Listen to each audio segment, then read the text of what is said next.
खबर शामिल करते हैं खेल के मैदान से। T20 वर्ल्ड कप सुपर 12 के मरहले के आखिरी मैच में भारत ने नामीबिया को शिकस्त दे दी।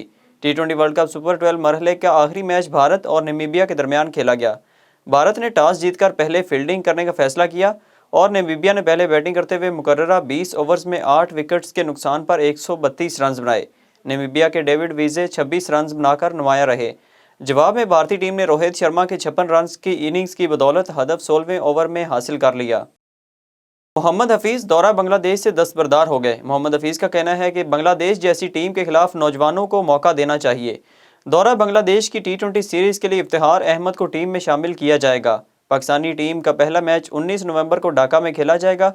T20 वर्ल्ड कप खत्म होने के बाद पाकिस्तानी क्रिकेट टीम दुबई से ढाका जाएगी। दौरे के दौरान कौमी टीम 3 T20 और 2 टेस्ट मैचेस की सीरीज खेलेगी। भारतीय बॉलिंग कोच ने टीम की शिकस्त का अनोखा बहाना ढूंढ लिया। T20 वर्ल्ड कप की फेवरेट भारतीय टीम टूर्नामेंट से ही बाहर हो चुकी है, जिसके लिए भारतीय बॉलिंग कोच ने टॉस का बहाना ढूंढ लिया है। भारतीय बॉलिंग कोच ने अगरचे भारतीय टीम की नाकिस कारकर्दगी का इतराफ़ किया है, ताहम उनका यह भी कहना है कि T20 वर्ल्ड कप में टॉस ने बहुत बड़ा किरदार अदा किया, खासतौर पर जब आप दुबई स्टेडियम में खेल रहे हों। उनका कहना था कि जब हमने आगाज़ किया तो भारत टूर्नामेंट की फेवरेट टीम थी, लेकिन ये बदकिस्मती की बात है कि हमें पहले 2 मैचेस में ही शिकस्त का सामना करना पड़ा, जिसने हमें इंतहाई नाजुक सूरत हाल में डाल दिया।